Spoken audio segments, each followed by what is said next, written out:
Olá amigos do Jornal SP Repórter, aqui jornalista Charles Eliseu. E hoje eu tenho entrevistado com muita história na nossa região, o Sr. Roberto Terrazzi. Sr. Roberto, obrigado por conceder a entrevista aqui para o SP Repórter, viu? Eu que agradeço essa oportunidade, acompanhado ele do seu pai, que eu tenho uma estima muito grande, uma história muito grande, desde a fundação do CTG de Imbu, aonde eles vinham buscar as cadeiras e mesas que a gente prestava para eles fazer as festas tradicionais da população gaúcha, né? Então, é um prazer muito grande estar com vocês. A honra é nossa. Para quem não sabe, o Roberto Terrazzi foi vice-prefeito de Embu das Artes. Ele atendeu aqui gentilmente o SP Repórter para conceder essa entrevista. Sr. Roberto, eu gostaria de começar nosso bate-papo perguntando para o senhor como que começou a ligação com Embu das Artes. O senhor já tem cerca de 4 décadas aqui de vivência política, social no município. Como que se iniciou essa ligação do senhor com a Terra das Artes? Veja uma coisa, eu cheguei, vai fazer 40 anos agora, né? Exatamente agora, dia 31 de outubro de 1981, eu cheguei porque meus sócios já eram dono do Recanto Gaúcho.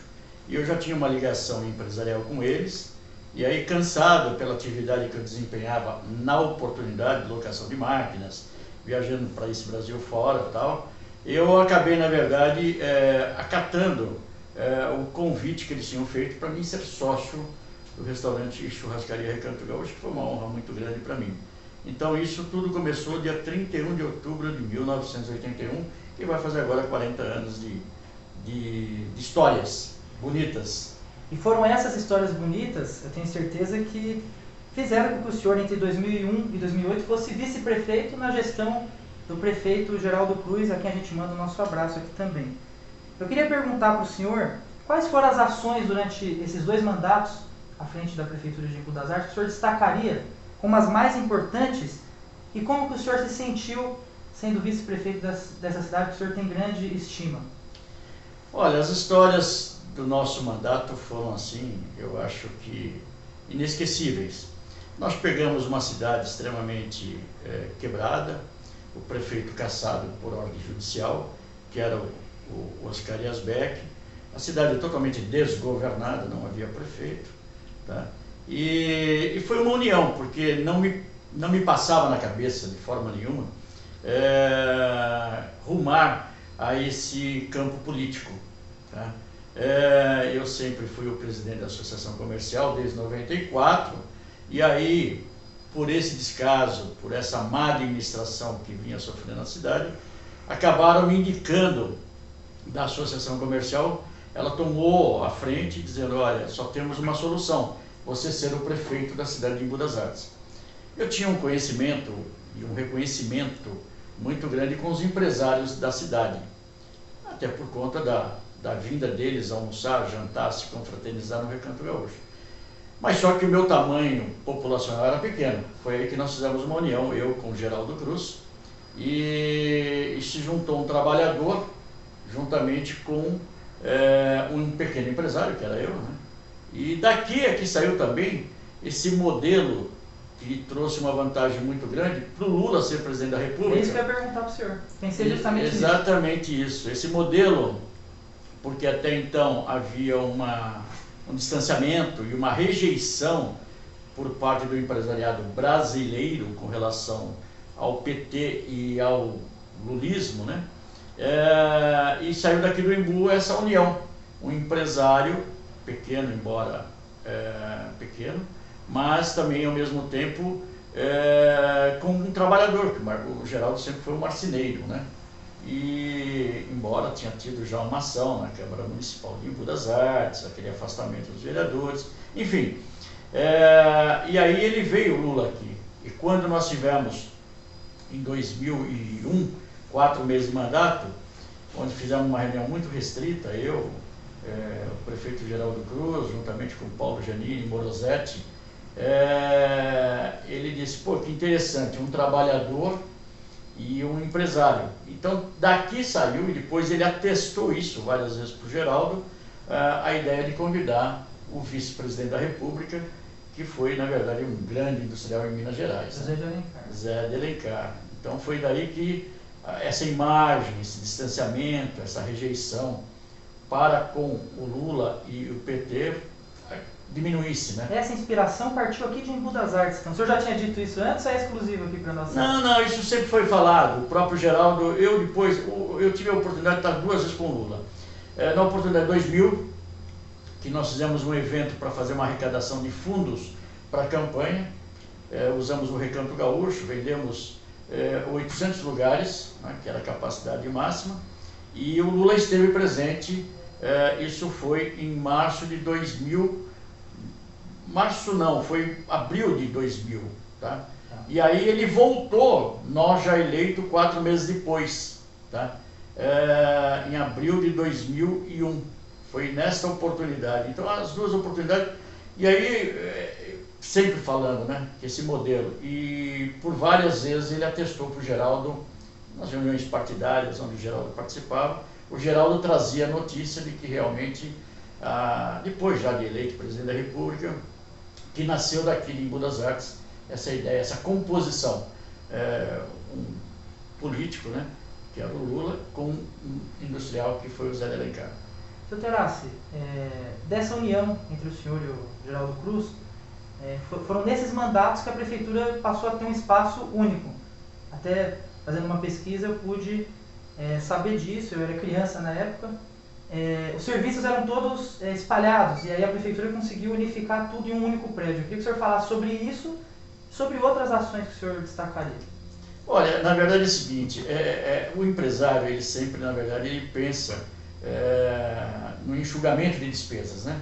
Ele tem como partida, na verdade, um enxugamento para que tenha um produto bom, bonito e barato, né? Os 3B que eu sempre falo. E havia uma despesa muito grande, além da dificuldade da população de Embu, que muitas vezes queria tratar de um assunto, ela tinha 8 endereços. E normalmente ela postava sempre no gabinete do prefeito, que era a Praça 21 de Abril, e ali ficava só o prefeito. É exatamente ali que ele não resolvia nada da educação, nada da segurança, nada do meio ambiente, nada de geração de emprego, porque as secretarias estavam em 8 endereços. E esses 8 endereços custavam uma fortuna por mês, né? Além da dificuldade de a gente conseguir reunir os secretários. E aí a gente passou a procurar, eu acho que foi uma ideia muito grande minha, né, com relação a isso, para unificar esses endereços. Batemos em várias propriedades e, de repente, esse prédio, que hoje é a sede da prefeitura do município de Embu das Artes, ela estava muito próxima. Então, nós tínhamos lá um secretário Jean Gilon, que parece que todo mundo passava a batida e não via. Ali tinha sido uma indústria metalúrgica que faliu em 95, tá? E até uma história muito interessante, porque em 96 o proprietário teve um infarto, faleceu, e aí as coisas dele começaram a naufragar, e teve ações trabalhistas, e quando nós descobrimos esse prédio, fomos atrás da proprietária, viúva, né? E conseguimos fazer uma proposta para pagar 13 mil reais para ela por mês. Isso em 2002. Nós mudamos em abril de 2002, em janeiro nós fizemos uma proposta, começamos a negociação, e houve recomendação até do nosso jurídico da prefeitura para que não fizesse, porque aquele prédio já estava penhorado numa ação trabalhista contra essa empresa. E esse reclamante já tinha ganhado o prédio. E até na oportunidade era o secretário Armênio, tá? Que recomendou que não fizesse, porque com certeza iria consolidar o ganho para esse reclamante. Aí nós acabamos, na verdade, até por um outro advogado também, Marco Aurélio, na oportunidade, juntamente com o Morosetti, então fizemos uma reunião e eles apontaram exatamente o que era para ser feito e quais eram os riscos. E os riscos, depois dessa avaliação deles, eram bem menores. Até porque o poder público tem o poder da desapropriação. Não desapropriar em prejuízo ao proprietário, porque a lei mudou, era o valor real. Mas aí nós tínhamos um mecanismo de depositar 20 meses de aluguéis, e nós fizemos esses 20 depósitos, tá, de 13 mil, e aí cresceu muito o olho do advogado que representava o reclamante e também o próprio reclamante. até que na verdade a juíza decretasse uma real avaliação. O dinheiro ficou depositado e aí eles vieram para uma negociação que foi um ganho muito grande. Nós compramos o prédio por 1.800.000, liberamos 260 mil e pagamos 24 parcelas de 75 mil reais, 1.800.000 e pouco, para uma área, muito importante isso, de 15 mil metros de terreno e uma área construída de 5.700 metros. O prédio hoje que está avaliado em mais de 40 milhões, que é um patrimônio da Prefeitura de Embu. E essa despesa aqui, de 74 mil, 75 mil reais que nós pagamos de prestação, ela era inferior, muito inferior, ao custo dos 8 endereços que nós tínhamos, mais os carros, mais a dificuldade, toda essa burocracia, essa dificuldade de conseguir reunir as pessoas. E além da economia do dinheiro público também, isso. Economia total, hoje você imagina, são mais de 40 milhões é o que vale o prédio. Então, uma história bonita e outras também nós fizemos, né? Puxa, nós tínhamos um contrato com a empresa de lixo que depois ela mesma veio a ganhar, aonde nós reduzimos basicamente em 60% o mesmo preço que ela cobrava. Isso está nos anais aí da prefeitura, ou seja, nós rescindimos o contrato com eles, tá? E essa mesma empresa veio a ganhar essa concorrência, porque não estava proibida de participar, mas ela ganhou com 60% a menor. Isso é tudo para mostrar que havia uma gordura e um sobrefaturamento e interesses daqueles que estavam administrando a cidade em gestões anteriores, entendeu? E foram ações necessárias essas de poder fazer com que a prefeitura economizasse recursos, porque vocês devem ter pego a prefeitura numa situação caótica financeira. Muito caótica, muito caótica. Para você ter uma ideia, a competência do falecido Morosetti, que é uma pessoa que eu levei para a prefeitura, gerente de banco, com uma noção muito grande e também de enxugamento. Para você ter uma ideia, nós pegamos, a prefeitura arrecadava 35 milhões na época, e ela estava com uma dívida de 28 milhões, quase um exercício total do ano para pagar a dívida. Então, a partir daquele momento, nós decretamos todos os créditos que quem tinha, a gente chamava as pessoas, já de pronto oferecia uma proposta para eles com 50% a menos, porque a gente sabia que tinha gordura em todos os contratos, e para pagar em 10 parcelas pontualmente, porque aí a gente ia fazer um cronograma de pagamento.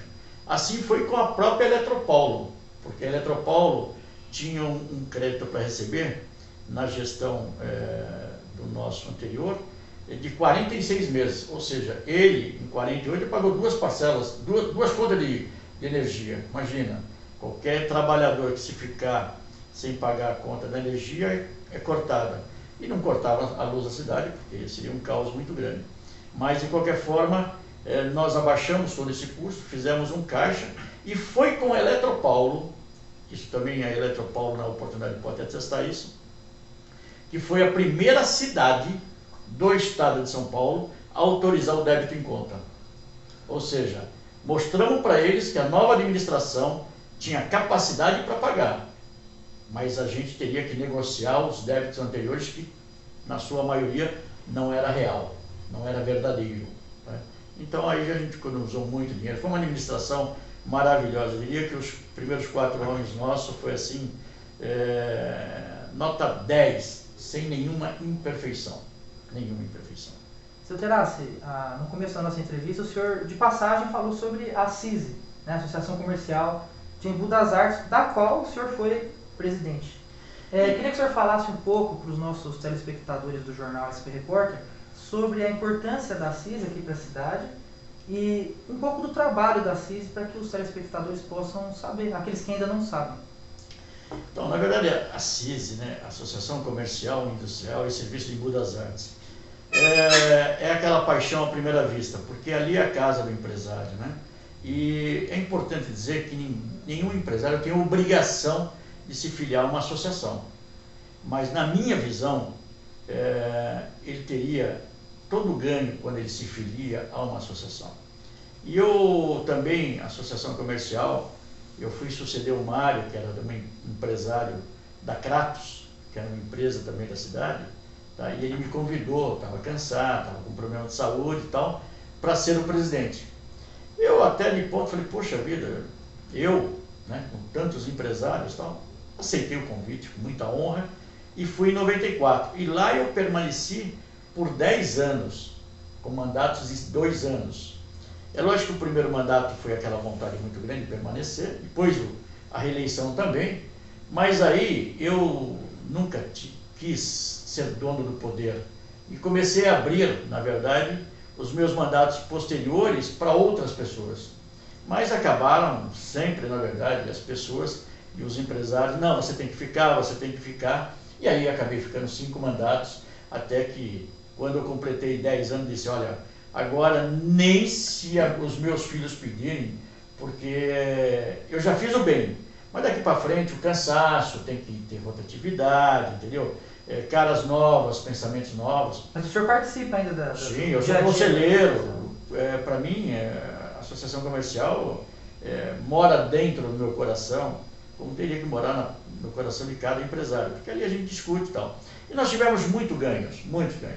Nós tínhamos uma deficiência muito grande de fornecimento de energia elétrica, e a gente começou a fazer valer os grandes consumidores que nós tínhamos na Embu das Artes, como a Ripasa, por exemplo, que pagava uma conta altíssima, e ela tinha aqueles picos de falta. Aquilo trazia um prejuízo tão grande, porque o maquinário era uma sequência, enfim, derrubava, parava, aí tinha que limpar as máquinas e tal.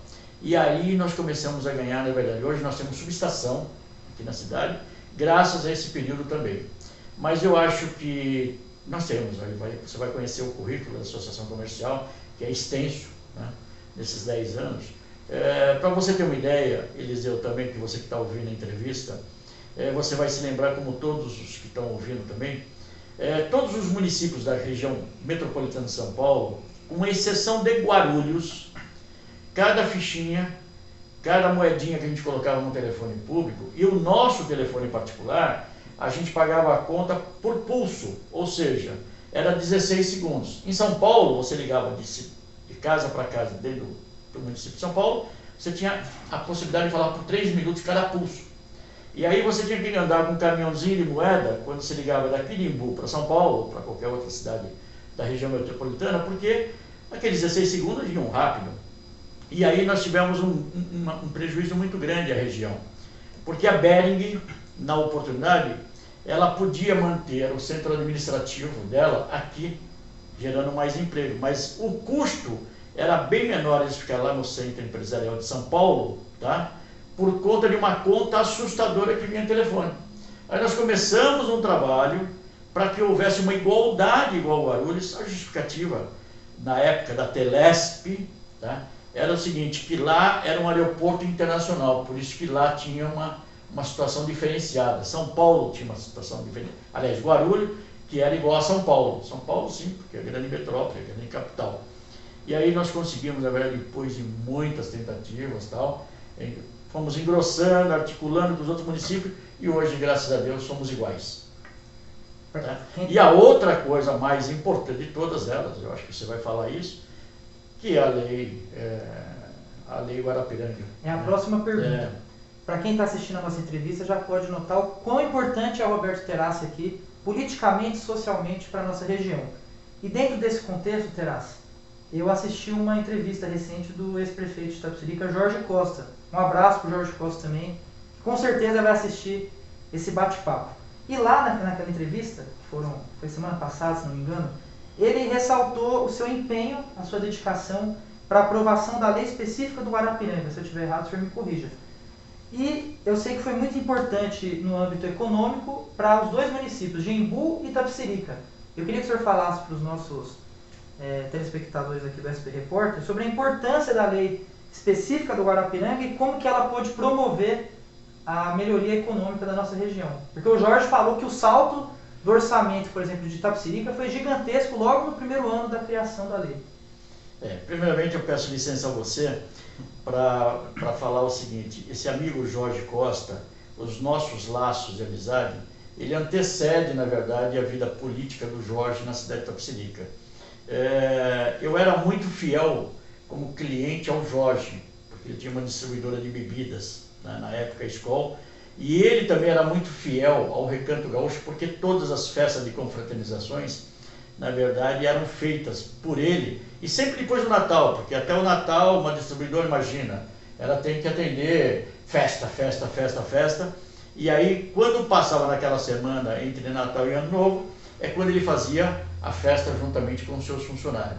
Então, um abração, meu irmão, você que está ouvindo, o nosso laço de amizade é eterno, você sabe disso, e obrigado mais uma vez por essa, até passei também para o Charles, essa menção que você fez numa entrevista recente agora, né?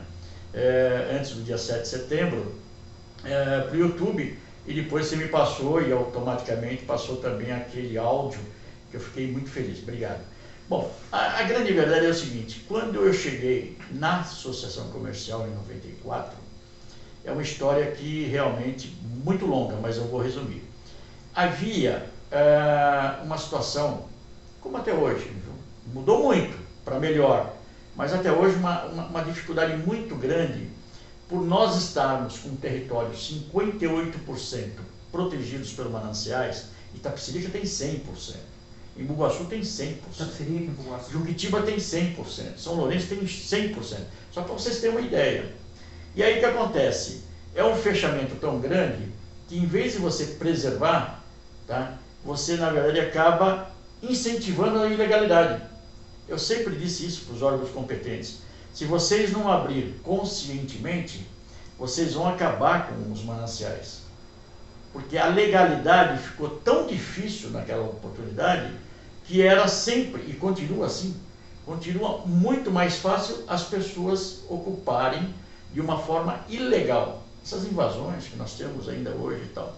Porque qualquer licenciamento que venha dos órgãos competentes é um trâmite. Pra você ter uma ideia, nós temos um empreendimento aqui, o Banco Pátria, que levou 10 anos para se conseguir a licença. É inadmissível. Enfim, aí naquela oportunidade, em 94, nós tínhamos algumas empresas muito grandes aqui do Embu. Uma delas é a Vitrosul, não vou falar de todas para não cansar, mas a Vitrosul ela tinha 326 empregos de uma classe média, porque a atividade deles, fazer ampolas, era uma atividade que requeria, na verdade, pessoas profissionais. E havia uma fiscalização permanente da Secretaria do Meio Ambiente, CETESB e tal. Se eles colocassem uma máquina a mais, eles eram multados. Eles tinham que crescer, não podia, porque havia essa restrição. O que eles fizeram? Mudaram. Foram embora. Assim como a Natura em Itapecerica. Hoje a Natura está em Cajamar, gerando milhões, e que estava aqui em Itapecerica da Serra. Itapecerica também perdeu a Natura. Então naquela oportunidade eu fiquei tão revoltado quando eu assumi a Associação Comercial, que eu coloquei na minha cabeça que essa lei, na minha visão, uma lei burra, incompleta, incompetente, porque a lei é burra, todas elas, mas os homens é que tem que alterar ela, né? Para que a gente fosse mais flexível. E foi nessa oportunidade que a gente começou uma luta de 12 anos. E nesses 12 anos, eu tive que bater nas portas. Primeiro, na verdade, ela tinha que ser aprovada. Para você ter uma ideia, no Subcomitê Cotia-Guarapiranga, porque foi a primeira lei específica, tá? Só para você ter uma ideia, e aqueles que estão nos ouvindo, o Estado de São Paulo tem 22 comitês de bacias hidrográficas. Uma delas, que é a bacia do Alto Tietê, aonde tem 36 municípios. Basicamente, quase pega a região metropolitana toda. Desses 36 municípios, está dividido em 5 subcomitês. O nosso chama-se Subcomitê Cotia-Guarapiranga, que pega exatamente os 8 municípios da região sudoeste. O Taboão da Serra não tem 1 metro quadrado em mananciais, mas ele está inserido dentro dessa lei. Seria o território hoje abrangendo o Conisud, é isso? Exatamente, os 8 municípios. Embu das Artes, Taboão, Embu das Artes, São Lourenço, Juquitiba, Embu-Guaçu, Itapecerica, Vargem Grande Paulista e Cotia. Os 8 municípios estão inseridos. E aí o que acontece? Porque o subcomitê é tripartites, é Estado, é município e sociedade civil. E na sociedade civil é um balaio de gato, porque tem um empresário, como nós, tá? Mas tinha também os representantes da sociedade, do meio ambiente, os ecologistas, a OAB. Nossa, e o entendimento é muito grande, porque, com todo respeito a todas as pessoas, mas tem aqueles muito radicais, entendeu? Que eu costumo até brincar, eles destroem o que é deles e querem olhar o verde no terreno do vizinho, entendeu? Então, enfim, aí começou uma briga muito grande e tal, isso demorou um bom tempo, a gente ativamente, não posso esquecer de um companheiro, que é o Paulino da Sansui, que realmente me ajudou muito, e a gente foi de peito aberto, brigando, e até que, na verdade, passou pelo subcomitê, depois foi para o comitê, que era o sub, depois o comitê, depois passou pelo Conselho de Recursos Hídricos, depois passou pelo Consema, para chegar na Assembleia. Aí tinha que chegar na Assembleia, quer dizer, primeiro vai para o governador, por Casa Civil, para o governador encaminhar para a Assembleia. E na oportunidade, nós tínhamos lá o governador Geraldo Alckmin, tá, que encaminhou para a Assembleia. E aí tem uma passagem que eu não posso esquecer, já que o nosso amigo Jorge Costa, as dificuldades de eu bater em todas as portas, mas tinha estava na Comissão do Meio Ambiente, e o relator dessa comissão, quando chegou lá, era o Ricardo Trípoli, né? E que não queria de forma nenhuma essa resistência, uma resistência muito grande para com essa lei. E eu tive que, na verdade, por várias vezes tentar falar com ele, e eu sempre fui muito rejeitado, né? Pô, eu chegava tal. Mas teve uma determinada oportunidade que o Baleia Rossi, junto com o Caruso, tá? Que o Jorge é muito amigo do Caruso também, tinha pedido para que o Caruso me atendesse. E o Caruso foi fazer uma reunião, estava na Comissão do Meio Ambiente, e aí eu tive que levar os prefeitos para dar peso nessa conversa que eu ia. O Ricardo Trípoli não quis nos atender. E foi muito interessante porque nós ficamos nas pontas, de uma reunião, uma sala muito grande na Lesp, e nós ficamos lá naquela oportunidade, bom, escolhi um canto, né? Ele vai sair por aqui, vai sair por a outra, tal. Acertei a porta que ele ia sair. No que ele saiu, que dava internamente para os gabinetes, ele me viu e o Walter do Posto, prefeito de Embu-Guaçu, um abraço também a ele, o Merli também, tá? Nós estávamos em 4. Geraldo não pôde ir, não quis ir, enfim. Achou, terá ser vice-prefeito, mas eu não podia ser presidente da Associação Comercial, com isso debaixo do braço. E aí o Trípoli se referiu a mim, Terassi, se você veio aqui para aprovar essa lei, esqueça na tua vida, porque, puta, quando o Jorge viu que a agressividade que ele veio para cima, não para me atacar fisicamente, com as palavras agressivas dele, o Jorge já despencou um monte de palavrões lá para ele e foi para cima dele. Se a gente não segura, e ele saiu correndo dentro da Lesp, se a gente não segura o Jorge, ele teria dado uns murros no Trípoli, porque já o conhecia também de carnavais passados. Enfim, aí foi essa dificuldade toda, tal, a gente acabou, na verdade, ganhando, e foi para a sanção do governador, que era o Alckmin. E, para minha surpresa, estávamos todos nós, porque foi a primeira lei específica, teria que fazer mais 4, e eu fui muito honrado pelos meus companheiros de comitê, de subcomitê, pela luta, e acabaram dando o nome de Lei Terassi, o que para mim é o maior presente que eu tive.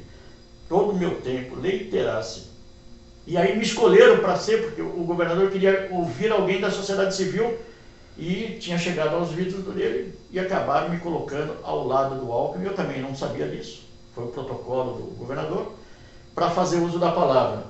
Foi a primeira vez que as minhas pernas tremeram, porque até então a gente está esperando uma certa coisa, e não esperava.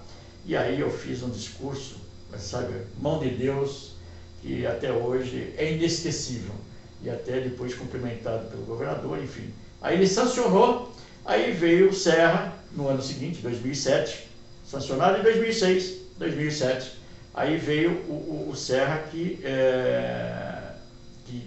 fez o decreto de funcionamento da lei, o que na verdade para nós foi espetacular. E falando especificamente, hoje, tanto o prefeito Ney Costa, Ney Santos, Ney Santos, meu amigo, um abração também, Ney, tanto como o prefeito Jorge Costa, os dois falam diretamente. Esta lei trouxe para os cofres das duas cidades mais de 50%. Os ICMS, que é uma arrecadação, que é 1/4 do que se arrecada, hoje está dentro disso. Então, imagina o seguinte, Embu das Artes vai ter 900 milhões. Se ele não tivesse essa lei, ele arrecadaria 450 milhões. Se com 900 já é apertado, você imagina fazer frente às despesas com 450. É, grosso modo, essa conta. Então, foi para mim a maior vitória.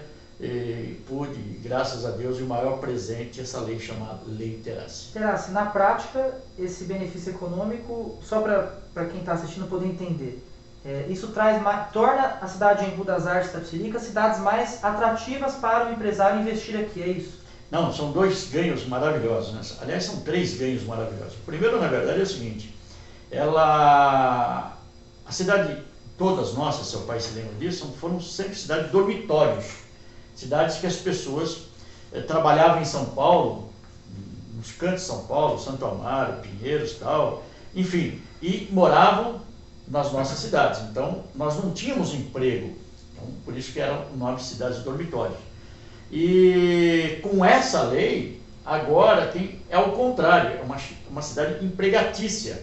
Ou seja, esses polos logísticos que nós temos, e hoje nós temos aqui quase 8 já, e mais uns 3 em andamento, a Perdigão, a permanência de outras empresas que também puderam crescer, enfim, tantas outras empresas que vieram para cá, hoje faz com que, primeiro, a arrecadação da cidade subisse, como falei, sim, representa 50% a 60% em Itapecerica e Embu das Artes.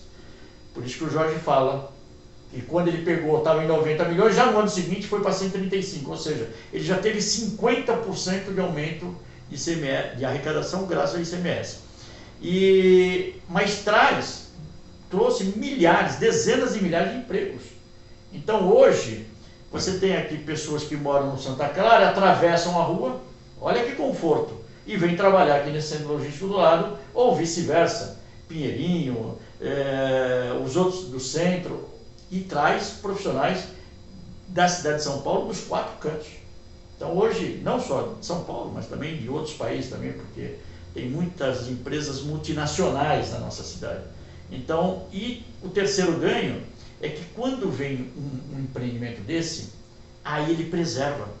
Porque nessa lei específica, nós apresentamos um adendo muito importante que é compensar. Ok, o que eu preciso? Eu preciso tirar uma árvore de um determinado lugar para desenvolver um projeto. Eu preciso tirar 10 árvores, mas eu tiro aquelas 10 árvores e planto 100. Então você traz um ganho do meio ambiente que até hoje muitas autoridades não entenderam isso.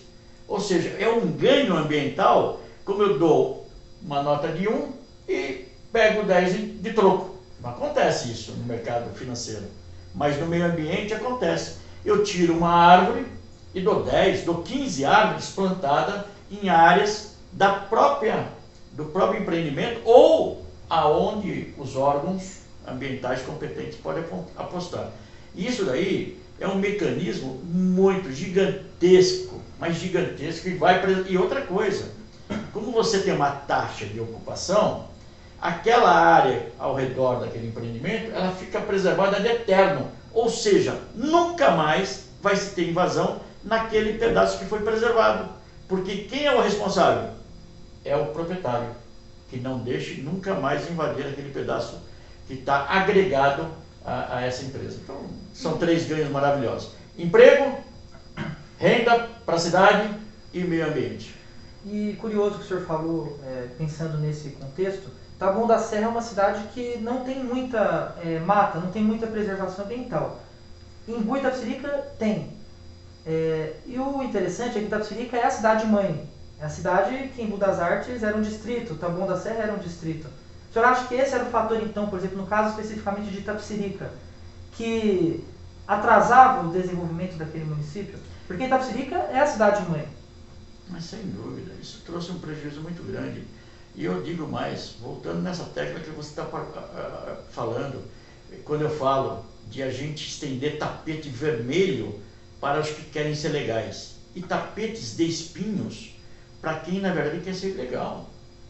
Porque, veja uma coisa, não só trouxe prejuízo para a cidade-mãe, Itapecerica da Serra, mas para todas as cidades que não desenvolveram. O desenvolvimento nosso começou exatamente depois do decreto estadual de 2007. Nós estamos em 2021, há 14 anos atrás. Se você pegar o retrato de 14 anos atrás dessas cidades, em termos orçamentário, em termos de empreendimentos gigantescos como nós temos hoje, você vai ver que é uma mudança muito grande. Você imagina daqui a 10 anos, nós vamos ter cidades aqui maravilhosas. E aí tem uma coisa muito importante para registrar. Por exemplo, a represa Guarapiranga e a represa Billings são áreas maravilhosas que poderiam ser ocupadas por grandes projetos de alta residências, alto padrão de residências, alto padrão empresariais, sustentáveis, e que hoje é um verdadeiro, as pessoas invadiram aquilo lá, destruíram a represa Guarapiranga e a represa Billings, por falta o quê? Porque é exatamente isso, a dificuldade era tão grande, então os proprietários, alguns mal intencionados, passavam essas propriedades em nome de terceiros, de laranjas, e fatiavam, e aí vinham as invasões, tá? E aí outros também abandonavam, e aí vinham ocupações também. Hoje nós temos aí ocupações, cenários muito tristes, né? As pessoas vêm e destroem mesmo da noite para o dia. Então, lamentavelmente, trouxe muito prejuízo. Terassi, ainda nesse contexto econômico e regional, eu sei que o senhor participa ativamente de reuniões, encontros que visam trazer progresso, tanto econômico quanto social, para todos os municípios aqui da região. E nós temos um bloco que se chama Conisud, que representa esses municípios, Taboão, Imbu, Itapecerica, Embu-Guaçu, entre outros. Como que o senhor avalia o papel do Conisud? O senhor acha que ele tem trazido ganhos para esses municípios? Como que o senhor entende isso? Olha, eu quero só antes falar o seguinte: existe o Consult, onde eu sou o vice-presidente do Consult, uma honra muito grande, porque o presidente, ele é o Josué, prefeito de Vargem Grande Paulista, um amigão, amigo do Josué. E eu sou o vice-presidente, tá? Pelo Consult. O Consult é um órgão consultivo, tá?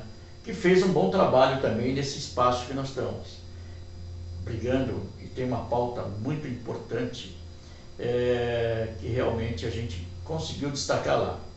Agora, o Conisud é um órgão deliberativo, tá? Que é muito maior, e junta os 8 prefeitos, tá?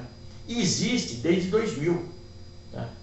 Mas é muito difícil essa união. No passado, agora o prefeito Ney Santos é o presidente, tá? Ele está conseguindo dar um avanço. E o Aprígio, o vice. O Aprígio é o vice. Um abraço, Aprígio. Ao mesmo tempo também, o Jorge é que deu uma deslanchada muito grande, porque até então ele estava muito inoperante, o Conisud, por questões, sabe, muitas vezes picuinha de um prefeito, outro, enfim. Nessa hora eu sou contrário, eu acho que a gente tem que pensar numa região, nunca pensar mais na cidade, Charles, pelo seguinte, porque os gestores dessa cidade têm que entender que se ele ficar preso somente naquela cidade dele, ele não vai desenvolver. Porque é fácil a gente notar isso. Você está numa rua, do lado direito é Embu das Artes, do lado esquerdo é Taboão da Serra, ou Itapecerica da Serra, ou São Paulo. Então as cidades se juntaram. Então você tem que trabalhar para solucionar os problemas em conjunto. E o Conisud veio com esse propósito lá em 2000. Só que ficou inoperante. Então o Jorge Costa desenvolveu um trabalho muito grande, tá? E trouxe para o Conisud, até a pedido nosso também, uma pessoa muito competente, que é a Brígida Sacramento, tá? Ela é uma pessoa extremamente muito ativa e conhece muito, na verdade, os órgãos estaduais, e além da competência que Deus deu para ela também. Então isso daí reergueu o Conisud. O Conisud hoje, através da Associação Comercial, ele tem 5 propostas muito importantes que nós estamos debatendo. Eu sou conselheiro, tenho a honra de ser conselheiro também do Conisur.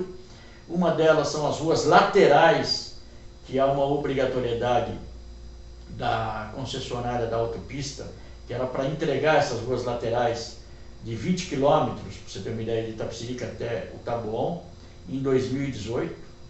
Nós já estamos 3 anos de atraso e não está, então nós estamos brigando muito com relação a isso. E tem algumas casas também que estão dentro dessa lateralidade. Porque na verdade é o seguinte, essas áreas de domínio, como você vê aqui, na frente do Recanto Gaúcho, elas têm uma variação de tamanho do eixo da pista. Aqui, no nosso caso, é 35 metros. A nossa cerca, ela está a 35 metros do eixo. Alguns mais espertos no passado, tá? Porque não é a área da propriedade da pessoa. Ele pode ter puxado a cerca. Mas como não tem uso capião, a qualquer momento que os órgãos competentes, eles têm que pegar isso de volta, porque na verdade é uma área que já foi paga para os seus proprietários no passado, como aqui, tá? Então é de propriedade da União. Então veja, são 35 metros, mas essas ruas laterais iriam aliviar muito o trânsito da Regis, que é um caos todo dia. Nós temos uma segunda pauta muito importante, que é a construção de um porto seco no entroncamento da via férrea que sai de Mairink para Santos. Tá? Então, como nós já temos com esses centros logísticos, seria muito grande para a região a gente ter um porto seco, que alivia o Porto de Santos. Imagina, sai lá de Mairink, passaria ali, é daquela divisa, eu acho que vocês conhecem bem, onde passa aquele trenzinho por baixo ali. Esse é um projeto muito, muito importante mesmo. Nós também temos uma pauta, né? O que eu estou falando é pauta, né? A pauta que é transformar o subcomitê Cotia-Guarapiranga em comitê. Tá? Isso para nós é muito importante, porque nós vamos passar de ser consultivo e deliberativo. Nós não temos nada, as leis específicas estão feitas, a Billings tem lá as suas cidades, por isso que foi feito leis específicas. Então, se cada um fez a sua lição de casa, agora é a hora, na verdade, a gente ter domínio somente das 8 cidades que compõem o subcomitê. E aí nós temos outras pautas também de muita importância que nós estamos tratando no Conisur. Então, respondendo objetivamente a tua pergunta, hoje nós estamos vivendo um momento muito feliz, tá? Do Conisur, graças aos 2 presidentes, ao prefeito Ney Santos atual e também ao Jorge Costa, ex-presidente, tá? E à competência de todos nós que estamos lá. Temos o Ivo, tá? Que é o nosso presidente atual da Associação Comercial, temos o Batista, temos o Wilma e temos um monte de companheiros aí com o mesmo objetivo. Inclusive uma pessoa que nos ajuda muito, na verdade, é o Francisco, subsecretário da Prefeitura de Embu das Artes, tá? Tem uma outra pauta importantíssima também, que essa eu deixei até agora, que é uma transversal. O que é uma transversal?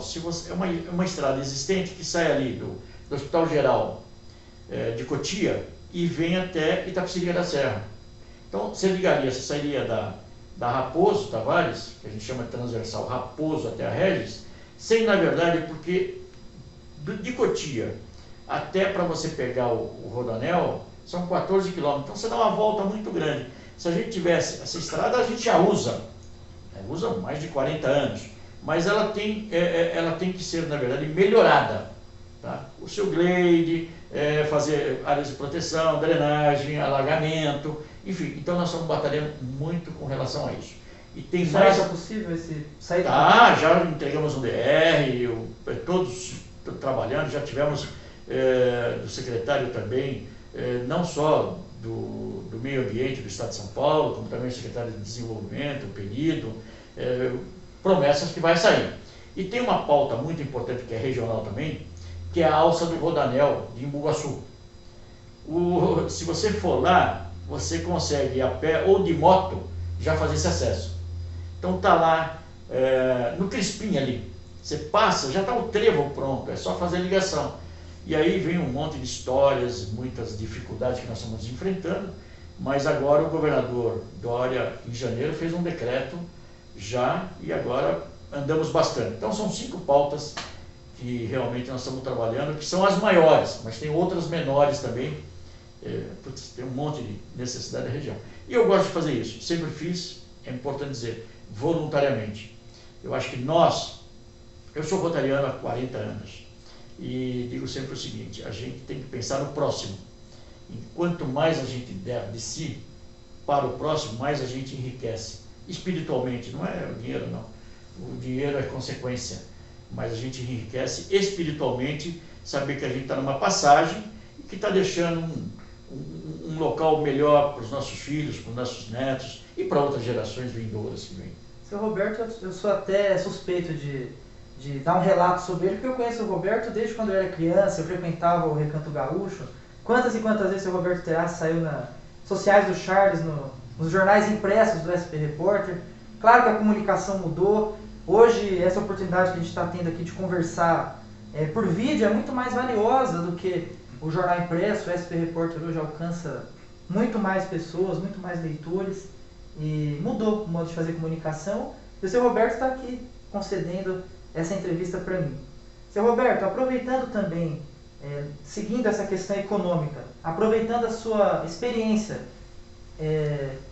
no campo empresarial, como que o senhor está avaliando o cenário econômico atual do Brasil, também da nossa região? Nesse momento nós estamos, ao que tudo indica, saindo daqueles picos de infecção, picos de óbitos por Covid-19. Né? Como que o senhor avalia os empresários da nossa região e do país, como que eles estão se comportando e se na avaliação do senhor o país está preparado ou precisa se preparar para uma retomada, não gradual, uma retomada para valer?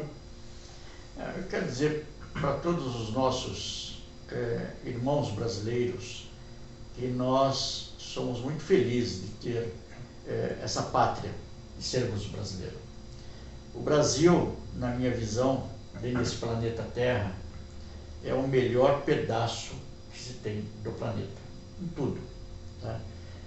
Em termos de riquezas minerais, riquezas de tamanho, riquezas, não temos problema nenhum de vulcões, de terremotos, de tudo que você possa imaginar. Nós temos terras férteis, tá? Que é uma pena que muitas vezes os políticos eles acabam colocando o caos à frente de um progresso. Tá? Eu acho que os gestores, tantos eles, seja governador, presidente da República, as autoridades, enfim, concursadas que ocupam os 3 poderes, deveriam ter uma lembrança muito grande. Nós somos uma pequena mosca que vamos passar. Nós somos águas, como eu passei como vice-prefeito. Tá? E nós temos, o povo é a água. Tá? Aliás, o povo é a ponte e nós somos a água, nós passamos. E o que a gente está vendo hoje é uma tristeza muito grande, entendeu? Muitas vezes as pessoas, simplesmente pelo fato de querer ser maior que a outra, entendeu? Saindo fora. Nós temos, eu sou uma pessoa cristã, eu acho que todos nós, eu tenho a minha crença, acredito piamente em Deus, tá? E o nosso livro sagrado chama-se Bíblia. Tá? É o livro espiritual que cada um deveria ter na sua cabeceira. E nós, as autoridades atuais, as do passado e as do futuro, tem que ter, na verdade, o seguinte, uma obediência à Constituição. A Constituição tem um formato maravilhoso, são 3 poderes, executivo, legislativo e judiciário. E cada um deveria estar dentro dela. Tá? Não é um quebrando a Constituição, e muitas vezes até de forma irônica. Ele quebra e diz, não, mas fulano está quebrando, entendeu? Pô, mas está tão na cara que, na verdade, é o seguinte, você não pode ter uma pessoa que é vítima, é autor e é juiz da própria causa. Não existe isso. Tá? Por isso que tem instância, primeira instância, segunda instância, o Supremo Tribunal Federal. Eu me recordo que os ministros da nossa corte, no passado, eles não falavam absolutamente, não davam entrevista nenhuma. Hoje, todos eles falam como se fosse Pô, se foram nomeados pelo presidente A, pelo presidente B, tudo bem. Mas a partir da nomeação acaba, não tem mais que levar essa questão política lá para dentro. Lá não é isso. Lá é justiça, você está mexendo com a vida das pessoas. Então, o que nós estamos sofrendo hoje é muito grande, tá? Eu acho que o cristal quebrou. Falava hoje pela manhã para um amigo, o cristal quebrou, acho que não tem mais emenda. Não tem emenda, porque depois que você quebra o cristal, não tem nenhuma cola que você vai emendar os pedaços. O que tem que ter agora é a grandeza, tá? Para que a gente não prossiga com esse caos. O senhor acha que há a possibilidade de uma ruptura Eu acho institucional? Nós já estamos numa? Eu acho que nós já estamos numa. Já estamos, porque na verdade é o seguinte, é o presidente do Poder Executivo de um lado, é o presidente da Corte, que inclusive ontem fez uma fala, tá? E é o Congresso muito quieto, né? Que é o Congresso que na verdade deveria, neste momento, né, a composição, 513 deputados, que deveriam sair em campo agora. Opa, peraí um pouquinho só, olha, vamos sentar aqui, ó. Nós três aqui vamos baixar a bola, porque o prejuízo, nós não podemos deixar esse prejuízo com a nossa pátria, não. E não está tendo isso. Então, quando duas pessoas querem brigar, sempre vai aparecer uma terceira que possa, na verdade, opa, peraí, pessoal, vamos separar, vamos lá tomar cerveja. Não. Assim é campo de futebol, entendeu? E não está tendo isso. Não sei se por interesse também de ver o circo pegar fogo, por tendências políticas, tá? E veja, isso daí é um mal muito grande. Você está exportando, sabe, a mídia hoje. Qual a mídia que você confia hoje? Você pega uma notícia, tá? Ela é tendenciosa ao grupo A. Então ela faz toda aquela manchete exatamente para favorecer aquele grupo. Aí pega outra notícia que é tendenciosa ao outro grupo. Então, quer dizer, a mídia se desvalorizou tanto, tá? Esses grandes veículos, que eu já não ouço, já não vejo. Porque você não... Antigamente você dava uma credibilidade muito grande, sempre teve essa tendência. Uma tendência muito pequenininha, quase imperceptível. Hoje não. Hoje você tem esses grandes veículos, mas claramente apostando no A, no B, no C, entendeu? Então isso é muito triste. Eu acho que está na hora dos senhores autoridades, seja do executivo, dos três poderes, legislativo e judiciário, abaixar a bola e cada um cumprir a sua missão, porque ali tem muitas mudanças para ser feitas, muitas reformas que estão paradas, imagina, tantas reformas não se faz, entendeu? E outra coisa, o gasto, nessa pandemia toda que nós tivemos, e é bom falar da pandemia, o Brasil é um dos 4 melhores países que mais vacinou. Fazer essa CPI, nesse momento, CPI para quê? E por quê? E dirigida por quem? Pega o histórico das pessoas que estão dirigindo essa CPI, sabe? É como aquela brincadeira, é o bandido querendo investigar o delegado. Então, lamentavelmente, estão vivendo um caos. Eu gostaria muito que esse pessoal refletisse. Eles têm família, eles têm netos, e a gente tem a obrigação, como fui, tá, de deixar um país melhor para outros, porque gestor, é aquilo que eu falei, ele é água, ele vai passar, com exceção dos ministros do STF, que na verdade tem mandatos até 75 anos de idade. Que aí também está um erro para se corrigir no futuro, mas peço aqui gentilmente que todas essas autoridades constituídas ou nomeadas passe a pôr a cabecinha no travesseiro e saber que amanhã ele não vai estar mais aqui. E com certeza a maior igualdade que Deus colocou entre nós é que ricos, pobres, poderosos, amarelos, vermelhos, tem lista de partido A, B, C, vão morrer. Vão morrer. É uma coisa que muitas vezes acho que a pessoa esquece disso, viu? Esquece disso, que um dia ela vai morrer. Não importa se vai ser com 80 anos, 90 anos, mas vai morrer um dia. Nós falamos agora, Eliseu, de pessoas boas que estamos nos lembrando que já faleceram. E um dia vamos nós também. Seu Terassi, nos últimos dias, ainda aproveitando a sua vivência política, o Brasil teve manifestações, em sua maioria, pró-governo. A Paulista teve milhares de pessoas em apoio ao presidente Bolsonaro. Do outro lado, alguns partidos políticos têm se posicionado de forma um pouco mais veemente. O PSDB declarou que agora é oposição, deve, na esfera federal, defender a abertura de um processo de impeachment. O Gilberto Kassab também deu entrevista a uma emissora de televisão dizendo que o cenário passa a ser está posto para uma possível abertura de impeachment. Dentro daquilo que o senhor estava falando na resposta anterior, o senhor vê um cenário de impeachment consolidado e possível, ou o senhor não concorda? Não, eu não vejo de forma nenhuma. Impeachment é muito claro. Para você ter um impeachment de uma pessoa, você tem que ter um apoio popular. É um dos maiores ingredientes. E essa adesão agora que nós tivemos, não foi para o Bolsonaro especificamente, mas foi para o governo dele, que está fazendo esse enfrentamento, tá? Foi a favor da liberdade, foi monstruosa. Eu acho que, inclusive, é até vergonhoso os números que apontaram que tinha. Eu tenho pessoas amigas, eu não fui, até iria, mas aí tive meus filhos em casa e tal, mas teve um filho meu que foi, as ruas da Avenida Paulista estavam super lotadas, mas super lotadas. Se falam que tinha 3 milhões numa parada gay e nunca teve essas ruas laterais, e gozado que a mesma imprensa divulga que teve 3 milhões numa parada gay, né, quando pega a Paulista.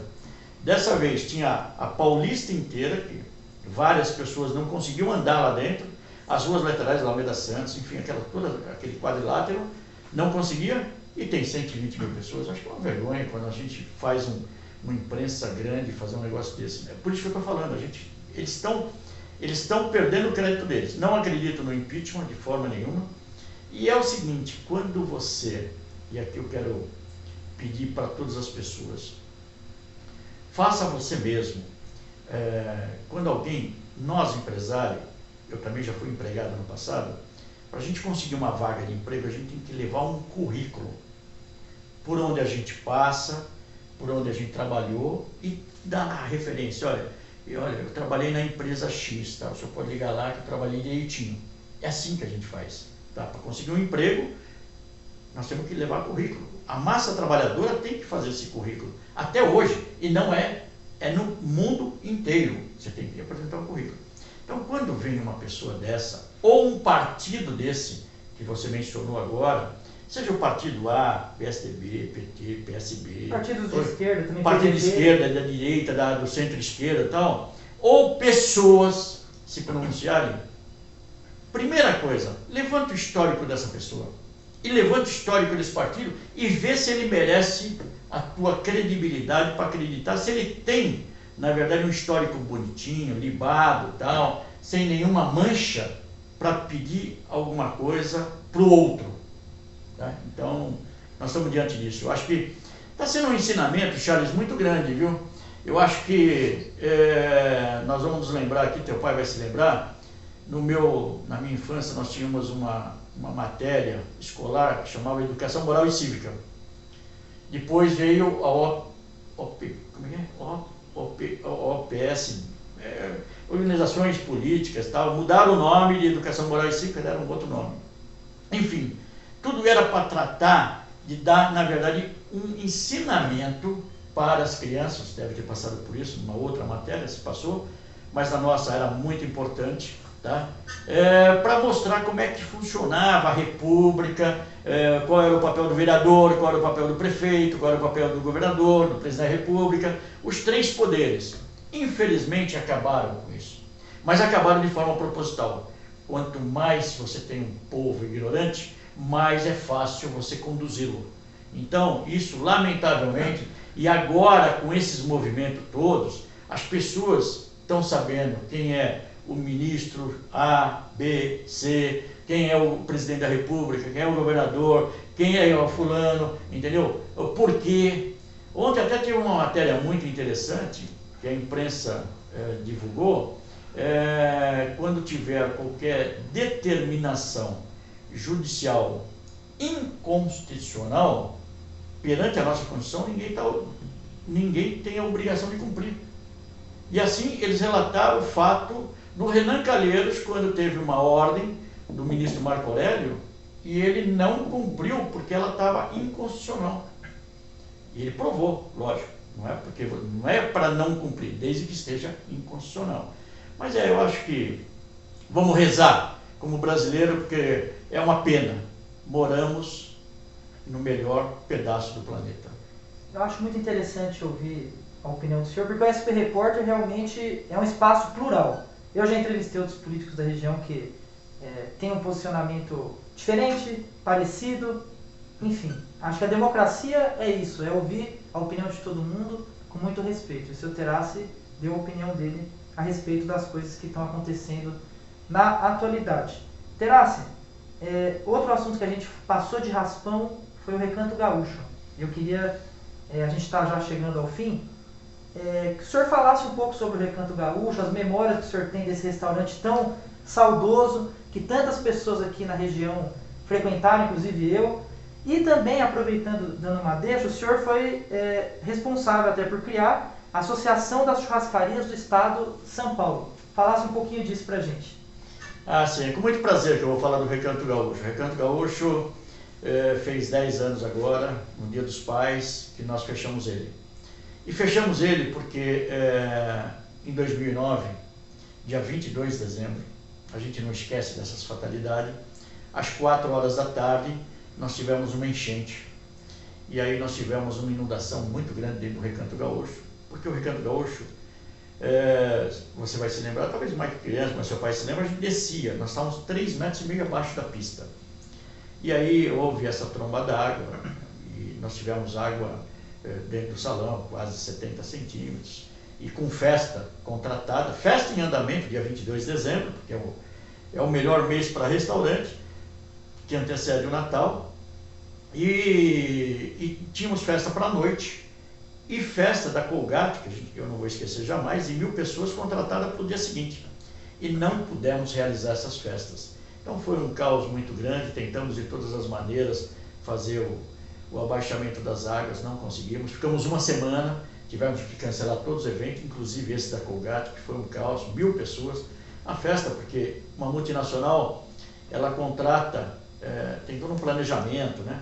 Porque trabalha 24 horas, e naquele dia 23 de dezembro seria a festa de confraternização deles, com camiseta, tinha chegado uma semana antes um caminhão-truque cheio de geladeira, televisão, bonecas, bicicletas, computador para dar para os funcionários, e não pudemos fazer a festa. Então nós tivemos que ter uma decisão forte de demolir o recanto para fazer o alteamento dele, que é o que você viu agora no terreno.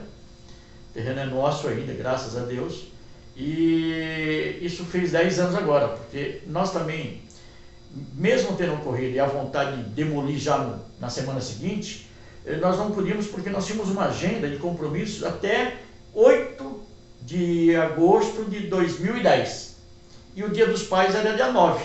Então, como o último compromisso era dia 8, nós fechamos exatamente no dia 9, dia 10 de agosto, nós fechamos. E a lembrança do Recanto Gaúcho, eu acho que são para dezenas, centenas de milhares de pessoas. O Recanto Gaúcho foi uma casa abençoada, porque aqui, eu acho que ele escreveu na história de todas as pessoas, seus aniversários, seus casamentos, seus noivados, seus batizados, suas festas de confraternização, seu lazer, suas terapias. Nós tínhamos pessoas aqui que foram orientadas para dançar no sábado e curaram as suas depressões dançando. Ou seja, com show. Eu nunca tinha visto isso, eu até falo com muito prazer. Nós determinamos para nós mesmos não pegar festas, qualquer que fosse ela, qualquer tipo de festa, com mais de 200 pessoas no sábado. Pô, como assim? Não é o mínimo, não. O máximo que nós podíamos pegar é 200, mas nós tínhamos salão para 800. Por quê? Porque eu tinha que deixar 600 lugares para aquele cliente que vinha todo sábado aqui. Então não adiantava eu fazer uma festa de 800 pessoas e fazer com que 600 pessoas que vinham todos os sábados para dançar e bater a cara na porta e ir embora, voltar. Então nós fomos obrigados a limitar o máximo de 200 pessoas em qualquer festa. Então isso é um orgulho muito grande, os pedalinhos, os cantores, Marcelo Porto, João Marcel, os mágicos que nós tínhamos, é festa, né? Cantora portuguesa no domingo. E olha, eu vou dizer uma coisa para você, a gente nunca tinha briga.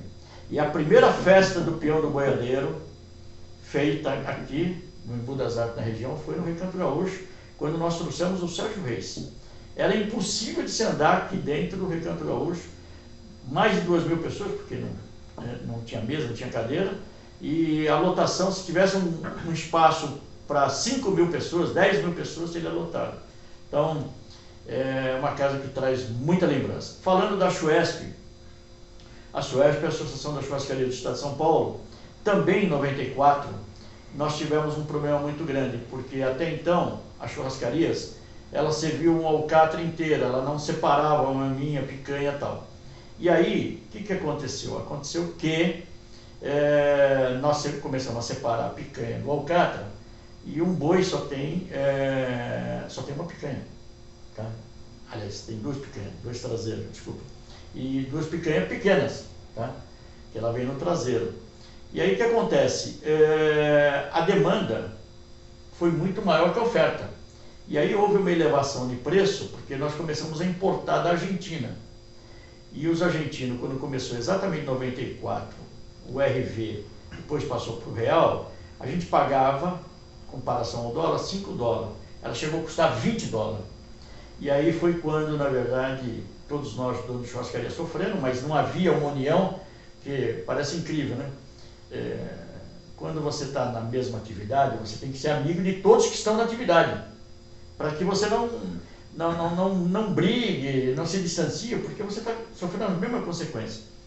E aí eu acabei, na verdade, tendo também a luz muito grande, e acabei juntando todos os donos de churrascaria. Fizemos uma grande reunião histórica lá no Ponteio, em 94, dia 10 de novembro de 94, com o seguinte propósito: se a gente não conseguisse abaixar o preço da picanha, nós pagávamos 5, ela chegou a custar 20 reais na época, que era 20 URV, 20 reais. Baixasse no máximo para 9 reais, a gente tiraria do cardápio. Mas não adiantava uma churrascaria, o Recanto Gaúcho, tirar, porque o que acontece? Se eu tirasse a minha, não servisse mais picanha, o outro ia servir, então eu ia falir e o outro também ia falir, porque eu não ia aguentar o preço. Então nós fizemos um combinado, um contrato entre nós, que todos nós iríamos tirar a picanha de circulação na churrascaria dia 1º de dezembro. E como a imprensa gosta sempre de uma briga, aí para ver valer, aí nós fomos, na verdade, deu uma repercussão nacional, fomos parar no Jornal Nacional na época, todas as emissoras televisivas, imprensa escrita, Veja. Nossa, eu acabei, junto com outros companheiros, o Ari, dono da Novilha de Prata, Jardineira, o Fogo de Chão na época também estava presente, ou seja, foi uma briga muito grande e conseguimos abaixar para 9 reais, que era o preço que a gente desejava. Então aí a gente continuou a servir a tal de picanha que a gente acabou também criando depois o fraldão, que é uma carne que até poucas pessoas conheciam, mas de muito sabor também. Então, eu estou resumindo a história, mas isso foi em 94 também. Então, graças a Deus, sempre tive uma luz muito grande para vencer grandes desafios, seja como vice-prefeito, seja na Lei Terás, seja na Associação Comercial com todos os feitos, seja agora também na Chuesp, enfim, e tomara que Deus me dê muita vida para continuar sendo voluntário, sem interesse de salário, de cargo, de qualquer que seja. Muitas vezes não, o custo todinho dessa deslocamento, tudo sai do meu bolso, graças a Deus tenho para fazer. Não sou um homem rico financeiramente, mas sou um homem rico de espírito. Ao longo da nossa entrevista ficou muito claro para todos vocês que a vida do seu Roberto Terás sempre foi pautada, se ele me permitir falar uma palavra, união. Quem se associa, está se associando em prol de uma causa, seja da Associação Comercial de Embu, seja da Associação das Churrascarias, seja pelas pautas regionais. Então, ficou muito claro. Tenho certeza que muitas pessoas, muitos leitores do SP Repórter conhecem a trajetória do seu Roberto Terassi, foi vice-prefeito de Embu, empresário da região. E, para finalizar a nossa entrevista, já agradecendo o senhor por abrir espaço na sua agenda, muito gentilmente atendeu o SP Repórter, grande amigo meu, grande amigo do meu pai que está aí editando e gravando vídeo, Eliseu, jornalista. Queria que o senhor deixasse uma mensagem pautada na palavra que eu acabei de dizer, união. Uma mensagem para os telespectadores do SP Repórter, sejam os moradores de Embu das Artes, sejam os moradores de Taboão, de Itapecerica e de toda a região. Olha, eu vou repetir um pouquinho, mas ser bastante objetivo nessa fala final minha. Todos nós conhecemos a Bíblia. E lá tem passagem que está muito claro que todas as autoridades são constituídas por Deus. Então, quando você tem esta oportunidade, não é uma oportunidade para você se servir dela, é para você servir aos demais. Então, deixo aí uma missão e um recado a todos os gestores. Vocês são a água que passa por debaixo desta ponte. O povo é a ponte. Vamos nos atentar para que vocês façam um cumprimento de missão. Eu fiz. Eu não tenho que provar nada para ninguém, tá? Mas Deus é o maior testemunho daquilo que eu fiz. E dar de si, antes de pensar em si, é um tema rotário muito importante, é um lema rotário muito importante em todos os países do nosso planeta. Então, gestores, por favor, não façam da oportunidade de vocês uma passagem negativa, façam uma passagem positiva. Seu Roberto, obrigado pelo bate-papo, Deus abençoe a sua vida, sucesso sempre. Obrigado, eu que agradeço a oportunidade de rever o amigo Eliseu, tantas histórias juntos, CTG de Embu das Artes, um abraço a todos e muito obrigado a você, Charles, por ser filho de um pai, que as boas árvores dão bons frutos, está aqui um bom fruto, com certeza, que fala comigo, entendeu? E sempre com muita educação e sempre focado naquilo que é de melhor. Obrigado mesmo a todos vocês. Obrigado, seu Terassi. E é isso aí. Mais uma grande entrevista aqui no canal do SP Repórter. Convido a você que está nos assistindo sempre continuar acessando o site do SP Repórter, www.jornalspreporter.com.br e também acompanhar o jornal nas redes sociais, seja no Facebook, seja no Instagram, e assistir aqui essa entrevista que estará gravada no Facebook do SP Repórter, também nas outras redes do jornal. Você vai poder acompanhar no momento que você puder e quiser. Um abraço a todos, fiquem todos com Deus.